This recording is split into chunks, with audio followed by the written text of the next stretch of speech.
Merci à vous d'être fidèle au programme de Gabon 24 et bienvenue sur ce plateau spécial puisque je reçois le président sortant de la Fédération gabonaise d'handball, mais par ailleurs candidat à l'élection.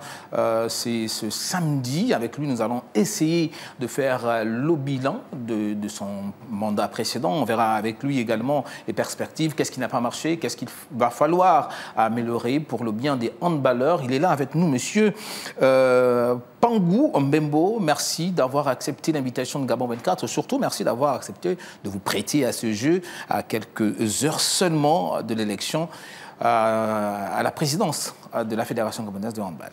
C'est moi qui vous dis plutôt merci de me donner encore une fois un plateau pour m'exprimer, pour donner l'opportunité à certains d'écouter mon discours, d'écouter mon message, d'écouter justement mes perspectives pour le handball dans les 4 prochaines années. D'accord. Alors, avant qu'on se projette justement pour les 4 prochaines années, il y a que vous êtes le président sortant de la fédération. Si on parlait de bilan, qu'est-ce qu'il fallait que l'on retienne finalement de ce mandat, de ce premier mandat? On a été un peu perturbé. Hein, le handball, c'est d'abord un jeu. Et donc, nous, en tant que fédération, nous devions d'organiser les compétitions qui sont de notre ressort, c'est-à-dire la Coupe du Gabon et le championnat national. Malheureusement, nous n'avons pas pu faire jouer les équipes, mais il faut préciser que les équipes ont joué dans leurs circonscriptions respectives, parce que les équipes sont affiliées à des ligues. Et donc, le championnat au niveau des ligues ont joué les 2 dernières années, sinon les 3 dernières années, juste après le Covid, parce qu'on a été fortement impacté par cette pandémie. Et ça a été l'occasion pour nous de nous engager sur des chantiers qui nous paraissaient très importants, notamment la structuration même de la fédération et la structuration des ligues et certains clubs. Donc nous sommes engagés à beaucoup travailler sur des aspects administratifs et financiers. D'accord, aspect administratif, restons sur cela, parce qu'on sait qu'au niveau du Gabon, on a une grosse difficulté. Souvent, les fédérations, les ligues, l'ensemble du mouvement sportif, les organisations sportives ont souvent des difficultés avec des textes. Est-ce que vous, au niveau de la Fédération gabonaise de handball, lors de ce premier mandat également, un accent particulier a été mis sur cette question? C'est justement ça qui a été notre cheval de bataille, parce que à la faveur des exigences de la tutelle donc, du ministère des Sports, il fallait en 2021, en 2022, déjà s'arrimer aux conditions qui nous avaient fixées pour bénéficier de cet appui, de cette subvention de l'État. Et je me souviens avoir été élu au mois d'août et en décembre, nous avons rempli toutes ces conditions-là au point où nous avons été éligibles sur les 22 fédérations que le pays regorge. Nous étions la 5e fédération à s'être mis au goût du jour. Et c'est cet élan que nous poursuivons, c'est cet élan que nous voulons étendre aux ligues et aux associations sportives existantes, mais qui n'ont pas encore cette existence légale. Alors, M. Pangou, permettez-moi, c'est vrai que j'aurais certainement dû vous poser la question en ouverture de cet entretien. Si on vous posait la question de savoir comment se porte le handball au niveau national, quelle serait votre réponse? Je vous l'ai dit, à l'exception des compétitions nationales, parce que ces jeunes qui jouent au niveau provincial ont envie de se confronter avec les autres. Et vous savez, le sport aussi permet aux jeunes générations d'aller découvrir d'autres horizons. Mais pendant 3 ans, ou sinon pendant 4 ans, ils n'ont pas eu l'opportunité de faire ces voyages-là. Donc, c'est dire que c'est ce qui nous a manqué. C'est ce qui nous a manqué et c'est ce que nous voulons justement reconquérir. C'est ce que nous voulons retrouver pour permettre cette mobilité de cette jeunesse-là à travers le sport. Parce que quand vous avez des jeunes qui partent de l'Ogooué-Maritime pour aller découvrir Langounié, de même que vous avez des jeunes qui partent de Langounié pour aller découvrir l'Ogooué-Maritime, naturellement en passant par Libreville, les traversant. Vous voyez, le sport a cet avantage donc de rassembler la jeunesse et de découvrir d'autres cieux. D'accord. Alors, peut-être pour clore avec cette partie bilan, aujourd'hui, est-ce que vous avez un regret particulier justement de ce premier mandat? Est-ce qu'il y a quelque chose qui vous chagrine véritablement? Mon chagrin repose sur le fait d'avoir pas pu, en tant que fédération, organiser des compétitions statutaires. Mais d'ailleurs, c'est ce qui devient mon cheval de bataille et c'est ce qui me booste justement à m'inscrire dans la continuité pour aller jusqu'au bout de ce que j'avais commencé déjà en 2021. D'accord. On vous a vu dernièrement faire une opération de charme auprès des différents électeurs. Quel a été le message aujourd'hui pour entrer de plein pied dans votre programme de société pour ce nouveau mandat? Vous êtes le seul candidat, il faut quand même le rappeler, parce que malheureusement, l'autre candidate ne cochait pas toutes les cases pour lui permettre de concourir. Quel a été le discours? Quel est votre discours aujourd'hui pour relancer justement ce handball qui est en perte de vitesse?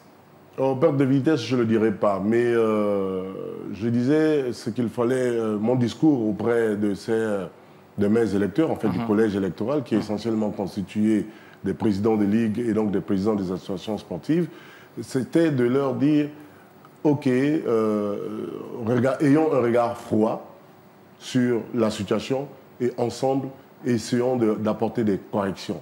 Je suis certes le président de la fédération et je veux continuer l'aventure avec vous, mais je ne serai que le porteur de ce que nous allons décider ensemble. Et oui, je viens avec un projet, je vais représenter mon projet sportif, qui s'inscrit d'ailleurs sur 3 lettres, la continuité, l'ambition et la performance. Et je dis, c'est nous qui devons faire du handball ce que nous voulons qu'il soit. Ce n'est pas d'autres personnes, ce n'est pas d'autres gens, mais c'est nous les acteurs du handball.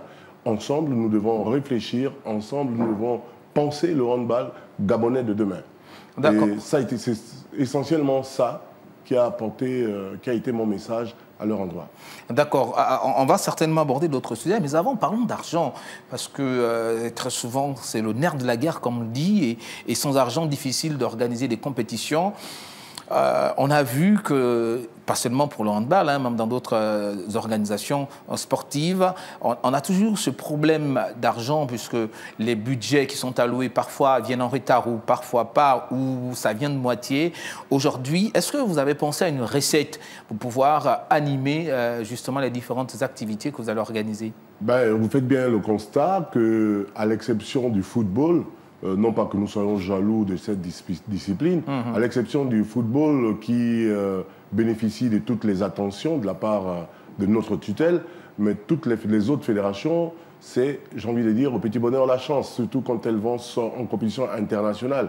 Et d'ailleurs, il y a une conférence de presse des présidents des fédérations qui a avorté parce que la tutelle a instauré un dialogue avec ses présidents de fédération, mais ce message, c'était justement pour que le regard soit également porté vers ces autres fédérations pour que ces autres fédérations participent à leur championnat. On a vu l'engagement de l'État pour que le championnat de football reprenne, mais ce même engouement, on ne l'observe pas pour les autres disciplines. Donc, on a l'impression d'avoir 2 poids, 2 mesures, alors que nous sommes dans un même État, alors que la pratique du sport répond à un même objectif, contribuer à l'épanouissement de la jeunesse, au développement du sport, et donc comme disent les latins, mens sana in corpore sano, mais nous voulons aussi que nos pratiquants soient chouchoutés, disons-le comme ça, par les pouvoirs publics. D'accord, mais en attendant, ce qui est sûr, c'est que ça ne va pas se faire forcément tout de suite. Est-ce que vous avez pensé justement à une stratégie pour permettre... La stratégie, nous l'avons. D'accord. Je disais justement à mes électeurs que je vous la livrerai en temps opportun. Mais quand je vous la livrerai, ce ne sera pas un one-shot deal, ce ne sera pas un coup d'épée magique, mais je vous proposerai ce que j'ai dans la tête et ensemble, nous allons la critiquer pour certainement l'améliorer.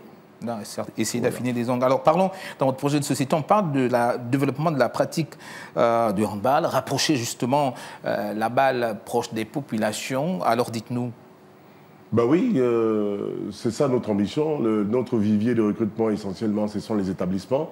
Et en échangeant récemment, parce que j'ai eu la grâce de faire partie de la délégation du ministère des Sports qui est allé remettre les clés du plateau sportif de Port-Gentil à la Ligue de l'Ogooué-Maritime, en échangeant donc avec la tutelle, nous laissant entendre que c'était ça la volonté du chef de l'État, le sport de proximité. Et donc c'était un projet qui vise à réhabiliter les installations existantes et à construire bien d'autres, et ce, à travers toute l'étendue du territoire. Donc si nous avons des plateaux sportifs sur toute l'étendue du territoire, rassurez-vous, nous aurons une jeunesse intéressée donc qui viendra occuper les espaces. Et nous, fédération, nous allons accompagner, nous allons contribuer à la création de nouvelles ligues dans les provinces où il n'y en a pas. Nous allons participer, du moins contribuer à la création de nouveaux clubs aussi, mais surtout dans d'abord les petites catégories, parce que c'est là où se trouve le vivier qui viendra remplacer les Panthères d'aujourd'hui, côté handball. D'accord, parlons de vivier, justement on parle des jeunes, mais il y a également autour de ces jeunes tout un staff, le staff technique, les encadreurs, les formateurs, tout ce qui gravite autour des pratiquants même. Est-ce que là également vous prévoyez des formations de remise à niveau, parce que ce soit, peu importe le domaine, hein, même nous au niveau de notre métier, tout évolue et il faut se mettre à niveau justement pour avoir également les résultats escomptés. Ben, tout à fait, c'est un écosystème. Mais aujourd'hui, nous avons ciblé notre axe d'effort sur la formation des encadreurs, donc les entraîneurs. C'est d'abord eux qui devraient avoir les rudiments. Et là, en plus, il faudrait qu'ils se mettent au standard requis par la Fédération internationale de handball ou de la Confédération africaine de handball. Alors aujourd'hui, il est exigé à toute équipe participant au JOUX international d'avoir un entraîneur qui ait une licence de niveau A. Bon, jusqu'à une époque encore récente, il tolérait la licence de niveau B, mais à partir de l'année prochaine, ce sera une licence de niveau A. Quand on regarde dans notre pays, nous n'avons pas encore une ressource qui ait cette qualification-là.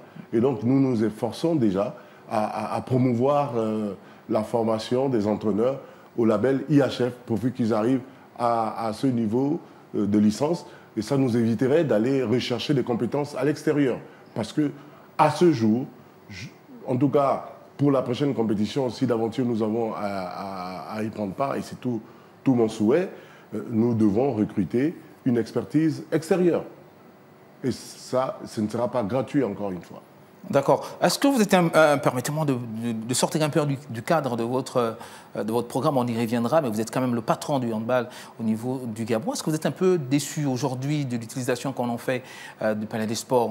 On se souvient quand même que ce palais a abrité... Vous comprenez aisément ma gêne de voir ce beau édifice, ce bel édifice qui sert à autre chose qu'à la pratique du sport. L'initiative, il a été fait pour que, d'ailleurs, à sa création, c'était à la faveur de la Coupe d'Afrique des Nations que le Gabon a abrité. Et puis, après ça, ça n'a plus servi au sport.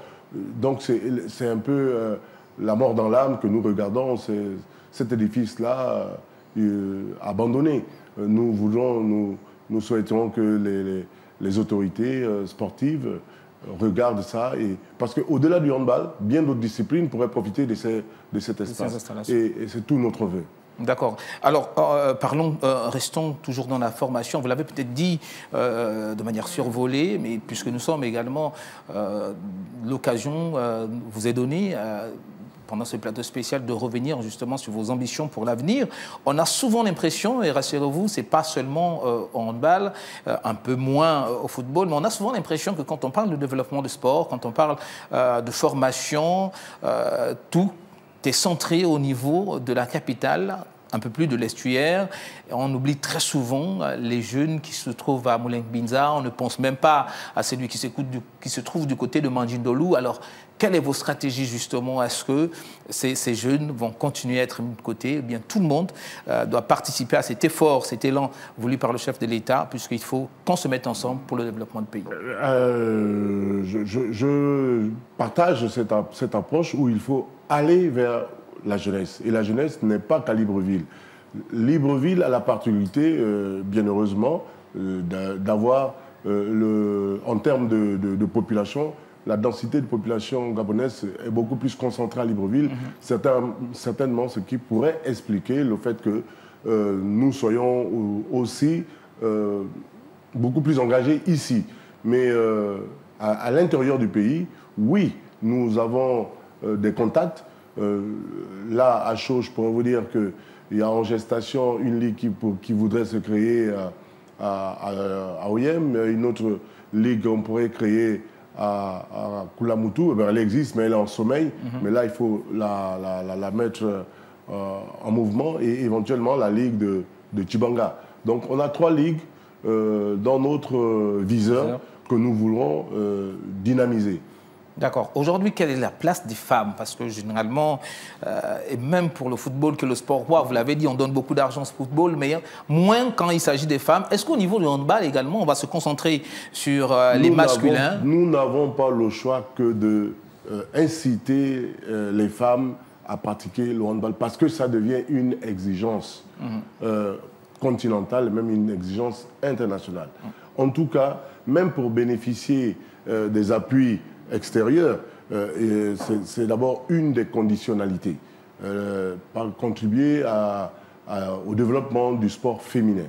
C'est un cheval de bataille. Mais pour cela aussi, il faut commencer à les intéresser de le bas âge. D'accord. Et c'est ça, c'est pourquoi nous avons notre projet, en tout cas, c'est de travailler avec les établissements. Et Dieu merci, vous avez pu constater que le handball fait partie des disciplines sportives des jeux scolaires et universitaires. D'accord. En parlant de travailler en symbiose avec les établissements, est-ce qu'aujourd'hui, vous avez déjà une certaine cartographie, ou alors vous attendez d'abord l'élection et puis après vous asseoir pour voir par qui commencer? Parce que c'est sûr que vous n'allez pas commencer directement par l'ensemble des établissements. Il y a des établissements pilotes quand même. On a déjà une idée.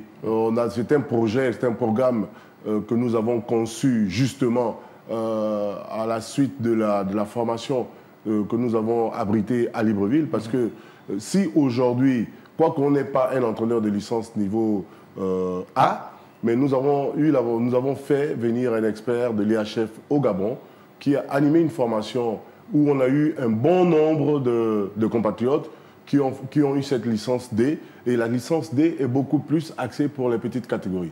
Donc, on a un vivier pour intéresser la jeunesse. Et c'est avec ce vivier-là que nous allons, certains se sont démarqués parce que ça a quand même commencé en 2022. Aujourd'hui, en 2025, beaucoup sont de licences qui sont montés en licence C. Donc, vraiment, oui, la moutarde est en train de prendre.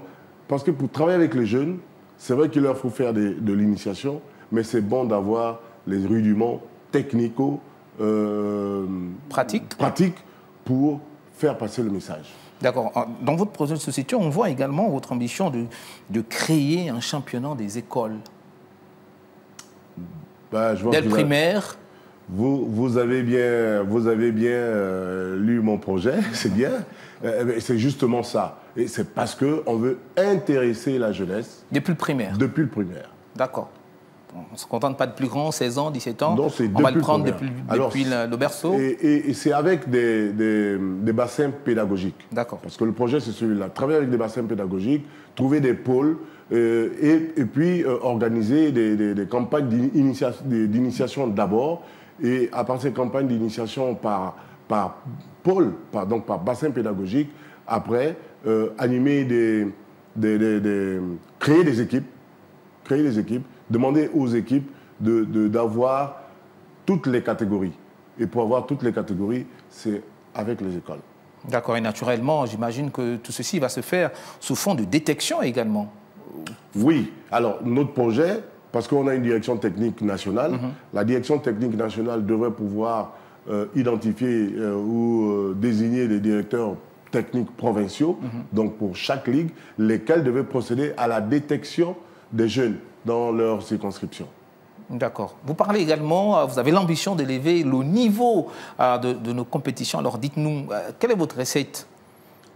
La compétition se prépare par la compétition. Donc c'est en plus des championnats statutaires, oui, la coupe et le championnat, c'est maintenant voir avec des ligues. Là, par exemple, les ligues se sont organisées de telle sorte qu'aujourd'hui se joue le tournoi interligue. Ce sont les ligues c'est pas une activité de la fédération, mais la fédération accompagne les ligues. Donc, nous allons être au plus près des ligues pour organiser ces tournois interligues et pourquoi pas demain avoir un tournoi du président de la Fédérande, ou bien pourquoi pas un tournoi Gabon 24 de handball. Pourquoi pas. Mais voilà, et comme ça. Donc nous allons manager ces genres d'activités pour qu'il y ait plus de compétition où les ligues, les clubs pourraient s'affronter régulièrement. Alors, M. Pangou, vous avez un programme très élaboré. Vous pensez à la formation des encadreurs, vous pensez à les dénicher, donc à faire intéresser le handball par les plus petits, à aller dans les écoles, organiser des championnats. Mais plus intéressant encore, je vois, dans votre projet, vous avez l'intention d'élaborer un programme pour penser à la reconversion des handballeurs. Affirme. Oui, parce que ce sont des expériences qu'il faut transmettre. Donc, plus question aujourd'hui de laisser les vieilles gloires trimer. Non. On n'a plus que jamais besoin de ces anciens-là. On n'a plus jamais besoin de... Parce que c'est des compétences qu'on ne veut pas voir disparaître dans la nature. Au contraire, il faut qu'elles le partagent. Et c'est en partageant. Parce que le jeune, en grandissant, en s'épanouissant, a besoin de modèles, a besoin d'exemples. Mais il faut que ces anciens-là soient au contact de ces jeunes-là pour qu'eux, demain, aussi aient envie de faire comme les anciens. D'accord. Voilà. Vous pensez... Alors, je voulais dire, par rapport au renforcement des capacités, il n'y a pas que les entraîneurs, il y a aussi les arbitres. Parce qu'aujourd'hui, il faut bien qu'on ait... Quand vous avez des arbitres de haut niveau, mais ils mettent aussi, ils contribuent à ce que les rencontres soient de qualité. Et avec ça aussi, les délégués que nous avons pour surveiller les matchs, pour suivre prendre toutes les informations par rapport à une rencontre, tout ça là, c'est tout un ensemble. Donc, je disais, c'est un écosystème. Les journalistes aussi ont besoin de formation pour comprendre les règles du jeu du handball, parce que c'est aussi une discipline dont les règles évoluent avec le temps. Donc on compte sur M. Pango, justement, si une fois au lendemain de votre élection, vous êtes porté à la tête de la fédération, on compte sur vous pour organiser des formations de renforcement de capacités pour les journalistes. Ce n'est pas à exclure. D'accord, de toute façon, Gabon 24 enregistré, nous on va veiller dessus. Alors, M. Pango, alors dites-nous, nous sommes à la veille de l'élection. Aujourd'hui, demain, vous êtes élu. Quelle va être votre priorité? Oui, vous savez, après, là, on est dans la campagne. Il y a certains qui ont choisi un camp. Mais une fois que je suis élu, il n'y aura plus deux camps, il y aura un seul camp. Et donc, ce sera d'abord ce sera le rassemblement, ce sera ramener tout le monde autour de la table pour que nous comprenions. Le projet que je propose aux handballeurs n'est pas un projet pour moi, c'est un projet pour notre discipline. Et quand je dis notre discipline, donc c'est un projet inclusif. Il va donc falloir que tout le monde s'approprie ce projet-là, parce que même les systèmes d'entraînement au niveau des ligues devraient être thématiques, devraient refléter l'ambition que nous voulons à l'horizon 2 ans, à l'horizon 3 ans. Ne perdons pas de vue que les compétitions nationales que nous organisons sont en fait des préparations pour notre équipe nationale. Et quelle équipe nationale nous voulons avoir dans 4 ans? C'est maintenant que ça se prépare. Et ça doit se préparer sur des thèmes. Donc, mon ambition, ce serait de rassembler tout le monde et discuter du projet qui leur est proposé et comment nous allons l'implémenter sur 4 ans. Alors, nous sommes arrivés au terme, mais avant, on va quand même vous donner l'occasion de vous adresser une fois encore aux handballeurs, au-delà du collège électoral, mais l'ensemble des handballeurs qui vous regardent également. Vous avez 30 secondes pour votre mot de fin.